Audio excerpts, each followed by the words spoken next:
আমাদেরকে ভয় দেখিয়ে আমাদের আজকের প্রধান মুফাসসির মাওলানা ডক্টর মিজানুর রহমান আজারীকে দেশ ছাড়তে বাধ্য করেছিলেন। আজ এসে দেখে যান, আপনি নেই, ডক্টর মাওলানা মিজানুর রহমান শুধু নেই, তার লক্ষ লক্ষ ভালোবাসার মানুষেরা টেকুয়া শুধু নয়, গোটা বাংলাদেশকে আজ আলো ছড়িয়ে দিয়েছে। আমরা সবাই আল্লাহকে একবার ডাকতে চাই, আল্লাহ আল্লাহ আল্লাহ। মাজলুম অসহায় মানবতার ডাকে, মাজলুম অসহায় মানবতার ডাকে, সবার আগে দেখো তাদের পাবে। জামাতের কর্মীরা সারা পৃথিবীতে কালেমার দাওয়াত দিয়ে যাবে। জামাতের কর্মীরা সারা পৃথিবীতে কালেমার দাওয়াত দিয়ে যাবে। ভয় ভীতি কারাগার ফাঁসির মঞ্চে তুলে একটু ভাবেনি যারা জীবনকে। ভয় ভীতি কারাগার ফাঁসির মঞ্চে তুলে একটু ভাবেনি যারা জীবনকে।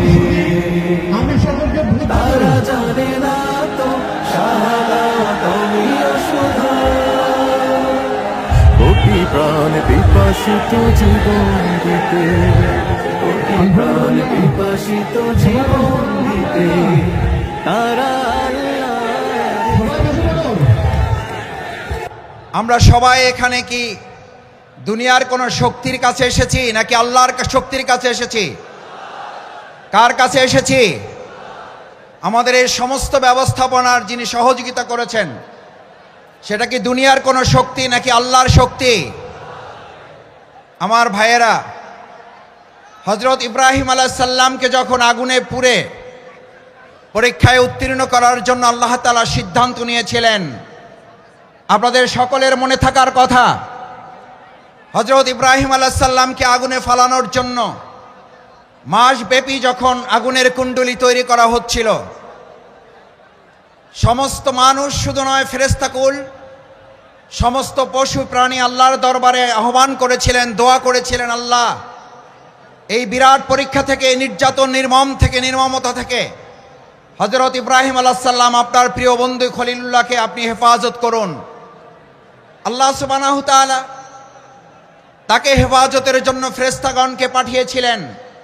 আপনাদের সকলের মনে থাকার কথা, হযরত জিবরাইল আমিন ইব্রাহিম আলাইহিস সালামের কাছে গিয়ে আবেদন করেছিলেন, ইব্রাহিম, আমি আল্লাহর পক্ষ থেকে আপনার কাছে এসেছি, যদি আপনার কোনো সহযোগিতার প্রয়োজন হয় তাহলে আপনাকে আমি সহযোগিতা করতে চাই। সম্মানিত মুসল্লিয়ান ইকরাম, আজ এই কথাটি আমাদের জন্য অত্যন্ত তাৎপর্যপূর্ণ। যদি কেউ মনে করেন পরিস্থিতি ভালো হয়েছে সেজন্য হয়তো আমরা এই কাজ করতে পারছি, কিন্তু আমরা এই কথাও পরিষ্কার বলি, আমাদের কাছে পরিস্থিতি ভালো হলেও আলহামদুলিল্লাহ, আমাদের কাছে পরিস্থিতি প্রতিকূল হলেও আলহামদুলিল্লাহ, আমরা শত প্রতিকূলতার মধ্যেও দুনিয়ার কোনো সহযোগিতার কাছে মাথা নত না করে হযরত ইব্রাহিম আলাইহিস সালাম যেমন জিবরাইল আমিনকে বলেছিলেন, আমার যদি সহযোগিতার প্রয়োজন হয় তাহলে আমি একমাত্র সহযোগিতা গ্রহণ করব মহান আল্লাহ সুবহানাহু ওয়া তাআলার। আল্লাহ সুবহানাহু ওয়া তাআলা ছাড়া আমার কারো সহযোগিতার প্রয়োজন নেই। আজ মুসল্লিয়ান ইকরাম, আপনাদের কাছে জানতে চাই, বাংলাদেশকে যদি কোরআনের দেশ করতে হয়, বাংলাদেশকে যদি ইসলামের দেশ করতে হয়, তার জন্য যদি হযরত ইব্রাহিম আলাইহিস সালামের মতো আমাদের ত্যাগ এবং কোরবানির পরীক্ষায় উত্তীর্ণ হতে হয়, আর তার জন্য যদি সেই অগ্নি পরীক্ষায় আমাদেরকে সহযোগিতার জন্য এক আল্লাহ ছাড়া দুনিয়ার আর কাউকে না পাওয়া যায়, তাহলে আজ এই জনসমুদ্রের কাছে জানতে চাই, আমরা এক আল্লাহ ছাড়া আর কারো সাহায্য কি আমাদের দরকার হবে? আমরা কার সাহায্য চাই? কার সাহায্য চাই? একবার সেই আল্লাহকে আমরা ডাক দিতে চাই। আমরা সবাই আল্লাহকে একবার ডাকতে চাই। আল্লাহ আল্লাহ।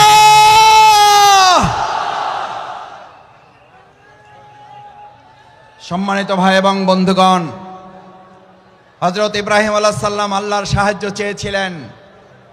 দুনিয়ার কোনো মানুষ শুধু নয়, ফেরেশতাগণের সাহায্যও তিনি নেননি। যে ইব্রাহিম আলাইহিস সালাম আল্লাহর সাহায্যের ভরসা করেছিলেন, সেই ইব্রাহিম আলাইহিস সালামকে আল্লাহ তাআলা সাহায্য করেছেন না করেন নাই? আগুনের মধ্যে তাকে বাঁধা রশিটা পর্যন্ত পুড়ে গেছে। হযরত ইব্রাহিম আলাইহিস সালাম আগুনের স্পর্শ করা তো দূরের কথা, হযরত ইব্রাহিম আলাইহিস সালাম সেই সময়, ওই সময়টুকু যা তিনি আগুনের মধ্যে অবস্থান করেছিলেন, সেই সময়টুকুকে বলা হয়ে থাকে তিনি তার জীবনের সবচেয়ে সুখী এবং আরামের জীবন যাপন করেছেন। সুতরাং কোরআনের জন্য যারা কথা বলবে, ইসলামের জন্য যারা কথা বলবে, কোরআন বাস্তবায়নের জন্য যারা কাজ করবে, ইসলাম বাস্তবায়নের জন্য যারা কাজ করবে, আজ এখানে আমরা যারা উপস্থিত হয়েছি, আমরা যদি আজ এখান থেকে সিদ্ধান্ত নিতে পারি আমাদের জীবনের সর্বস্বটুকু বিলিয়ে দিয়ে হলেও যে কোরআনের ভালোবাসায় আজ আপনারা এখানে শামিল হয়েছেন, আপনারা কি কোনো ব্যক্তির আহ্বানে ভালোবাসায় এসেছেন নাকি কোরআনের ভালোবাসায় এসেছেন? কিসের ভালোবাসায় এসেছেন? এই কোরআনকে আগামী দিনের সংসদে যদি পাঠাতে হয়, তার জন্য আমাদের 2024 সালের জুলাই আগস্টের তরুণ যুবকেরা যারা জীবন বাজি রেখে উই ওয়ান্ট জাস্টিসের স্লোগান রেখেছিল, সেই উই ওয়ান্ট জাস্টিসের স্লোগান বাস্তবায়ন কি মানুষের তৈরি করা মতবাদ বাস্তবায়ন করতে পারবে নাকি কোরআন পারবে?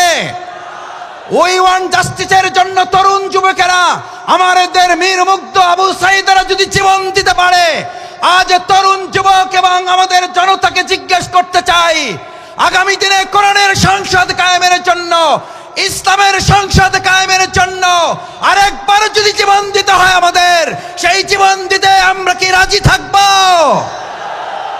আমরা কি রাজি থাকব?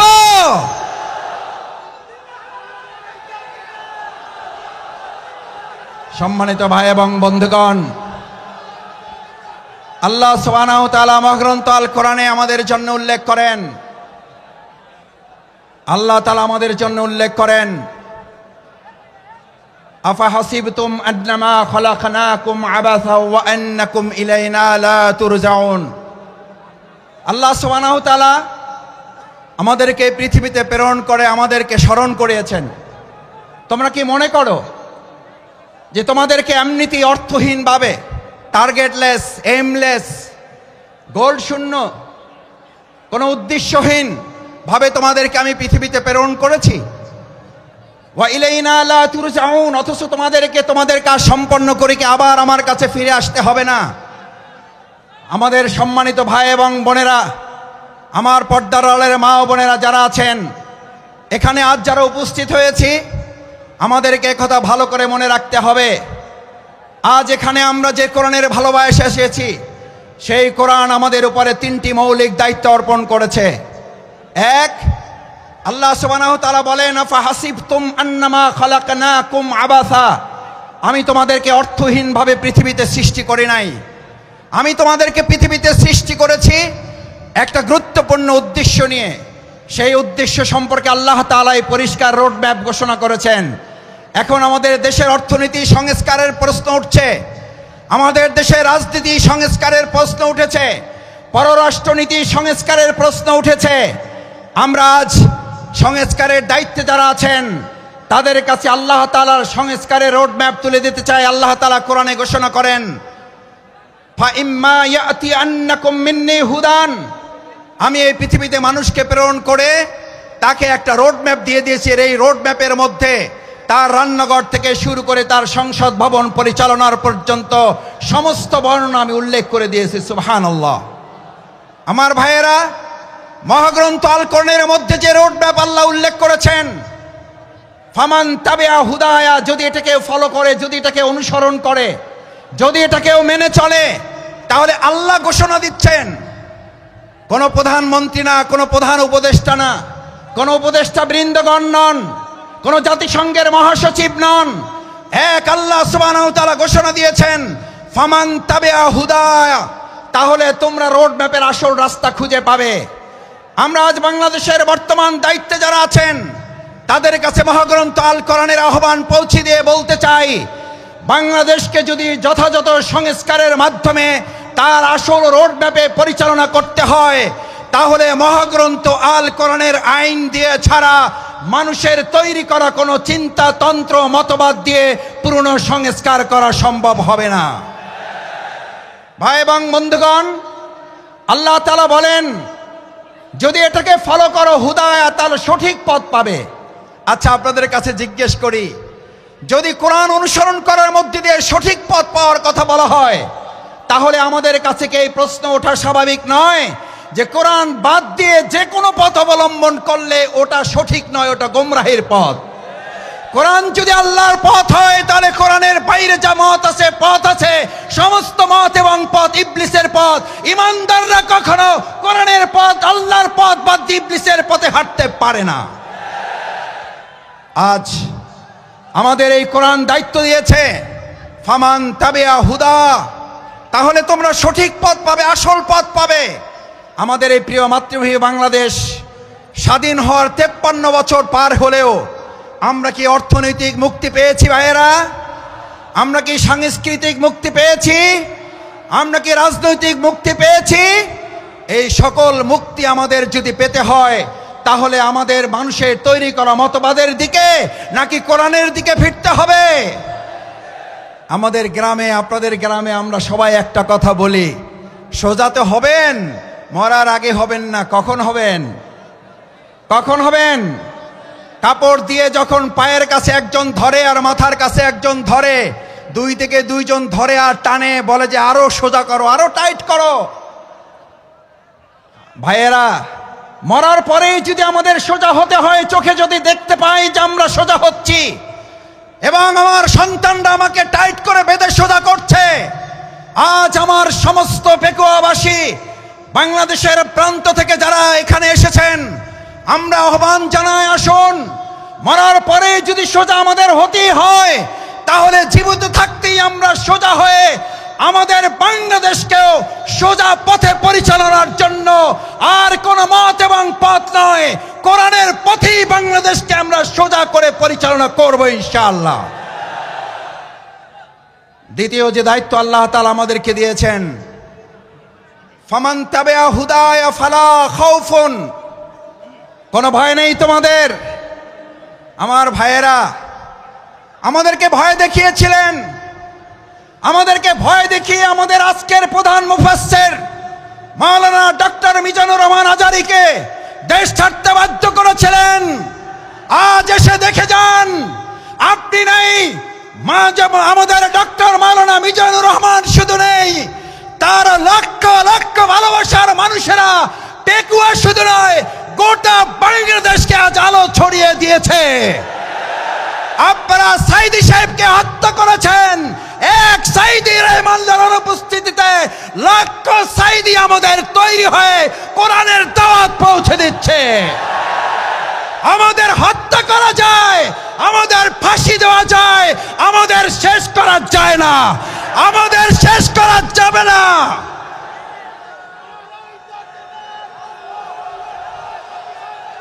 সম্মানিত ভাই এবং বন্ধুগণ,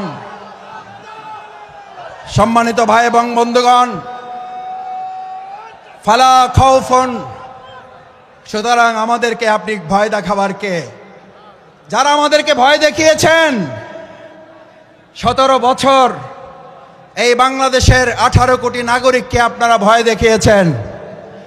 শেষ পর্যন্ত আপনারা ভয় দেখাতে দেখাতে এতটা ভয় পেলেন যে আপনারা দেশের জেলখানায় পর্যন্ত জায়গা হলো না, আপনাদেরকে দেশ ছেড়ে পালাতে হলো।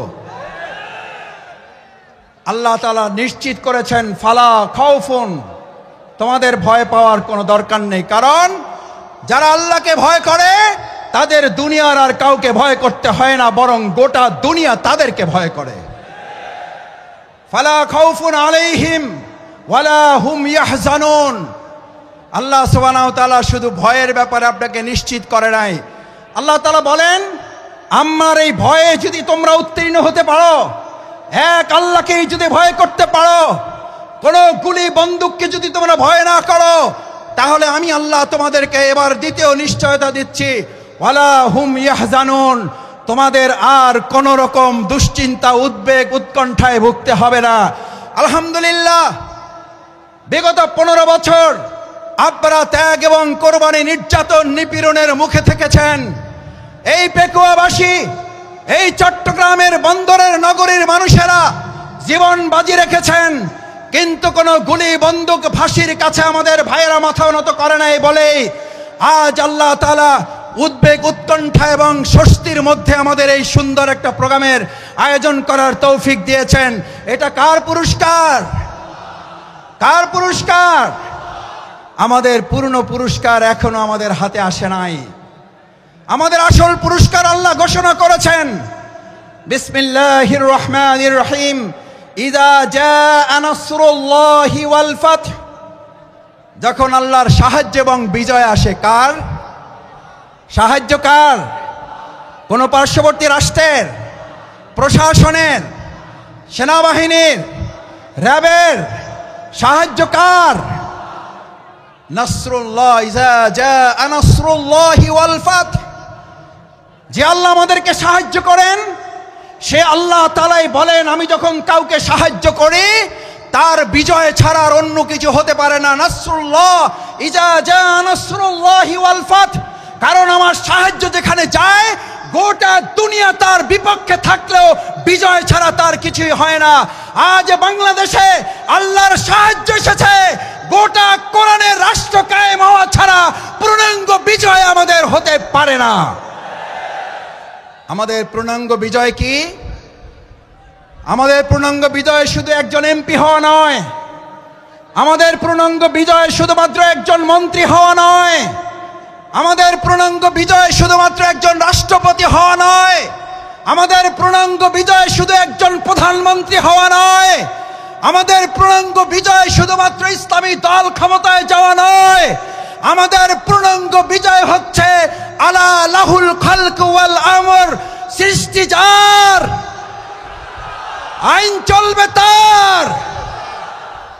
আমার ভাইয়েরা, সৃষ্টি যার, আইন চলবে তোমার। আইন চলবে কার? আইন চলবে কার? বাংলাদেশ আজ সেরকম একটা সুন্দর কল্যাণমূলক রাষ্ট্র বিনির্মাণের জন্য এখানে যারা এসেছেন, কোরআনের প্রেমে যারা বসেছেন, কিসের উপরে বসেছেন এটা চিন্তা করেন নাই। আপনার মাথার উপরে ফ্যান আছে, লাইট আছে, বাতাস আছে, নাই চিন্তা করেন নাই। আজ এখানে যারা এই কোরবানি পেশ করে কোরআনের ভালোবাসায় সমবেত হয়ে গায়ে গা লাগিয়ে লক্ষ লক্ষ জনতা এখানে হাজির হয়েছেন, এই লক্ষ জনতা যদি আজ একটা আহ্বান এখান থেকে নিয়ে যেতে পারেন, রাসূল করিম সাল্লাল্লাহু আলাইহি সাল্লাম এরকম মজলিসকে সামনে রেখে আমার মুসল্লিয়ানে কিরামগণকে উদ্দেশ্য করে, এই জামানাকে উদ্দেশ্য করে রাসূল করিম সাল্লাল্লাহু আলাইহি সাল্লাম সাহাবীদেরকে স্মরণ করালেন। দুর্ভোগ হচ্ছে সেই মানুষের জন্য, ভালো করে খেয়াল করুন, দুর্ভোগ হচ্ছে সেই মানুষের জন্য, দুর্ভোগ হচ্ছে সেই মুসলিমের জন্য, দুর্ভোগ হচ্ছে সেই কোরআন প্রেমিকের জন্য যে আল্লাহকে ভুলে গিয়ে নিজেকে নিয়ে ব্যস্ত হয়, যে আল্লাহকে ভুলে গিয়ে নিজেকে নিয়ে ব্যস্ত হয় এবং সে নিজেকে নিয়ে ব্যস্ত হতে গিয়ে দুনিয়ার সব কিছু থেকে বঞ্চিত হয়ে যায়। আমরা কি দুনিয়া থেকে বঞ্চিত হয়ে নিজেকে নিয়ে ব্যস্ত হব না আল্লাহকে নিয়ে ব্যস্ত হব? আমার ভাইয়েরা আসুন, আজ সেই কারণে রাসূল করিম সাল্লাল্লাহু আলাইহি সাল্লাম বললেন, আব্দুল্লাহ ইবনে মাসউদ হাদিসটি বলে আমার কথা শেষ করে, আব্দুল্লাহ ইবনে মাসউদ রাদিয়াল্লাহু তাআলা আন قال قال رسول الله صلى الله عليه وسلم ويقولون ما لا يفعلون। তোমাদের মধ্যে এমন একটা সময় আসবে, কোরআন শোনার লোক থাকবে, কোরআন জানার লোক থাকবে, কোরআনের আলোকে সে হয়তো পথ চলার কথাও বলবে, ইয়াকুলুনা মা লা ইয়াফআলুন, কিন্তু কোরআনের আলোকে সমাজ এবং রাষ্ট্র পরিচালনার লোক পাওয়া যাবে না। ওয়া ইয়াফআলুনা মা লা ইউমারুন, আবার কিছু কাজ করলেও কোরআনের পূর্ণাঙ্গ রূপ বাস্তবায়ন হবে না। আজ এখানে যারা আছেন, আমরা কি কোরআন বাস্তবায়নের জন্য সবাই রাজি আছি ইনশাআল্লাহ? সবাই কি রাজি আছি ইনশাআল্লাহ? আল্লাহ মেহরবানি করে হাতগুলো আপনার আরশের আজিমের ক্যামেরায় এগুলো তুলে নিয়ে কাল কিয়ামতের দিন কোরআনের কর্মী হিসাবে আমাদেরকে নাজাতের জন্য, জান্নাতের জন্য আপনি কবুল মঞ্জুর করুন। আল্লাহ এই আয়োজনকে বাংলাদেশের জন্য কবুল করুন, কোরআনের সংসদের জন্য আয়োজনকে কবুল করুন, কোরআনের রাষ্ট্রের জন্য এই আয়োজনকে কবুল করুন। সম্মানিত ভাই এবং বন্ধুগণ, আসুন আমরা আমাদের প্রধান মুফাসসিরে কোরআন হযরত মাওলানা ডক্টর মিজানুর রহমান আজারি হাফিজাহুল্লাহর কিছুক্ষণের মধ্যে আপনাদের সামনে কথা বলবেন। আমরা দোয়া করি অন্যান্য ওলামায়ে কেরামগণ আরো কথা বলবেন। আল্লাহ সুবহানাহু ওয়া তাআলা আমাদের এই প্রিয় মাতৃভূমিকে সব ধরনের বিশৃঙ্খলা ষড়যন্ত্র থেকে হেফাজত করুন। সকলে বলুন আমিন।